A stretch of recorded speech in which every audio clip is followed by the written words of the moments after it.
Amundi Asset Management, le comptoir par CPR, vous présente la revue de presse de Jean-Pierre Corbel.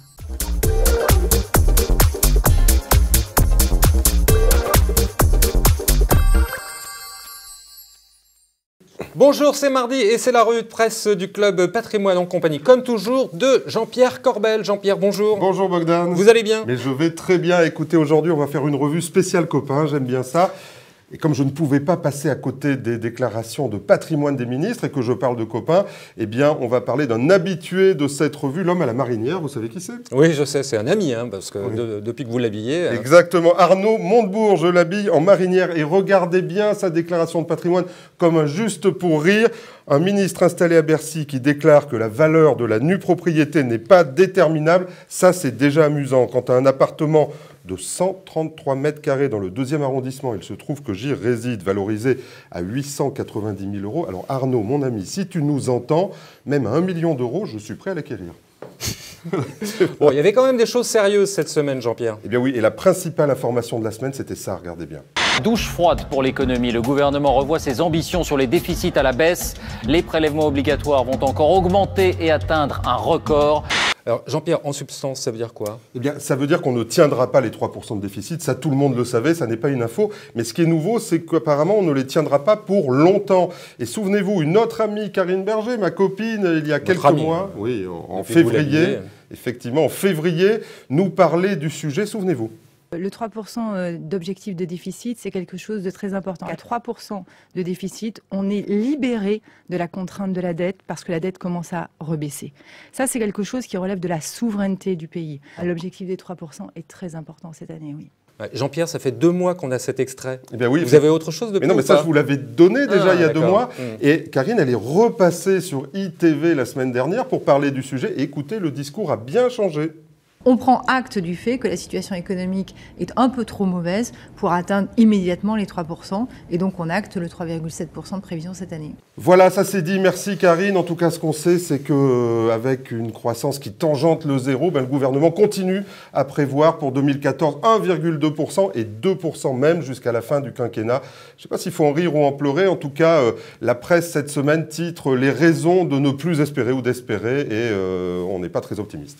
Alors, le Haut Conseil de la Finance n'y croyait pas non plus. Alors ça, c'est amusant, les hauts quelque chose. La semaine dernière, le président nous parlait d'un haut commissariat pour surveiller la moralité des finances publiques.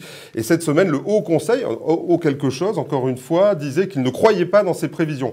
Que font les autorités? Matignon, Bercy, l'Élysée, ils balaient ça d'un revers de main.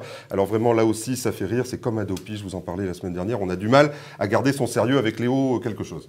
Alors, il y avait également de l'actualité fiscale au menu. Et oui, effectivement, c'est important. Regardez cette une des Échos qui nous dit que les pays du G20 ont une réelle volonté de favoriser l'échange automatique d'informations pour lutter contre les paradis fiscaux. Ça, c'est vraiment dans le mouvement en ce moment. C'est plutôt une bonne chose pour lutter contre la crise et pour la moralité des finances. Mais pour tous ceux qui travaillent dans la finance, on sait que c'est une usine à gaz et qu'on va encore avoir des tonnes de papier à remplir, en fait. Jean-Pierre, comme d'habitude, vous ne voyez que le verre à moitié vide. C'est embêtant, ça. Ça n'est pas faux, mais en tout cas, ce qu'on sait, c'est que les banquiers ne seront plus nos amis. Il va falloir se méfier de son banquier, qui va devenir l'inquisiteur.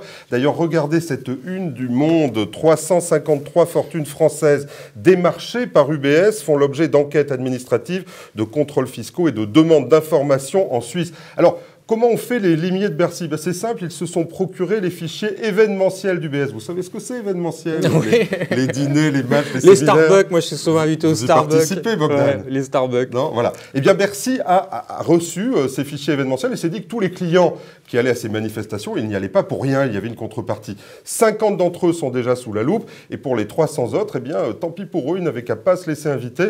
En tout cas, réellement, les banquiers ne sont plus nos amis, et oui, et oui. Bon, ça, j'imagine que c'était votre flop.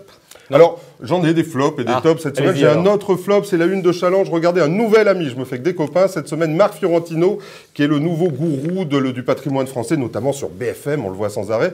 Et qu'est-ce qu'il nous dit dans ce dossier spécial placement, Marc Fiorentino? Que ses bons conseils, c'est d'investir sur la résidence principale, sur les livrets bancaires et sur l'assurance vie. Marc, on attendait autre chose d'un gourou, on attendait en tout cas ce qu'on pourrait attendre d'un bon conseiller indépendant, n'est-ce pas Bogdan? Oui. Notamment en pleine période ISF, de dire que le non-coté, les entreprises, c'est dynamique et que c'est intéressant d'investir et qu'il y a de bonnes affaires parce que c'est pas cher et que même dans les choses relativement chères comme l'immobilier, il y a des opportunités. Prenez par exemple les murs de boutique ou les parkings, voilà ce qu'on attend d'un conseiller et Marc, si tu m'entends, j'aimerais que tu sois un peu plus gourou. Oui. Il y a même des combis... qui sont à 1 000 €. Ah oui, il y a une J'ai bonne vu affaire. des combis à 1 000 €. Mais il n'est pas à vendre celui-là, Non, c'est le Premier problème... ministre. Le problème, c'est que sa cote à l'Argus, c'est de 10 000 €. Donc voilà. Là aussi. Bon, alors vous avez un top ou pas? Oui, bien sûr, j'en ai des tops cette semaine. Et le premier, c'est Édouard Carmignac, bien sûr, qui a repris sa plume pour écrire à François. C'est de là, ça dort. Édouard, qu'est-ce qu'il dit à François? Écoutons-le, la France a un nombre d'atouts pour faire face à l'enlisement qui nous menace, au premier rang desquels les entrepreneurs de grande qualité, faisant trop souvent ces derniers mois, figure de persécuter, mais le temps presse. Alors merci Édouard, je ne sais pas si François va t'entendre, mais continue à écrire, j'espère que ça sera utile. C'est sympa, lui au moins il peut écrire. Exactement, j'ai un autre top, tiens. Oui, allez-y, ouais. Alors, c'est un copain, c'est une revue spéciale copain, un ami, c'est Christian Biteau, CBT Gestion, une jeune société de gestion. C'était un peu difficile au démarrage, et regardez, depuis le début de l'année, il classe 2 de ses fonds dans le top 10 Cantalis de la gestion flexible, Club Patrimoine Cantalis. Alors, on va le suivre de près. Christian, si tu nous entends, bonjour. Allez, pour terminer, un petit mot pour rire. On a bien rigolé quand même déjà, hein, parce que là, vous avez habillé pour plusieurs saisons, plusieurs pontes. Ouais. C'était une revue de copains. Allez, juste pour rire, pour finir, le président, on en a déjà parlé, le président de la République. Et regardez, j'adore les dessins de Planture. Regardez ce dessin dans l'Express. Il nous dit que le président prône la transparence. Et regardez, bien le président, il devient transparent lui-même. Il montre l'exemple.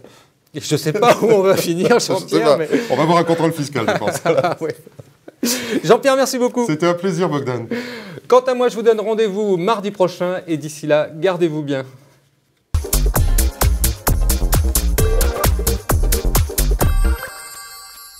Ce programme vous a été présenté par Amundi Asset Management, le comptoir par CPR.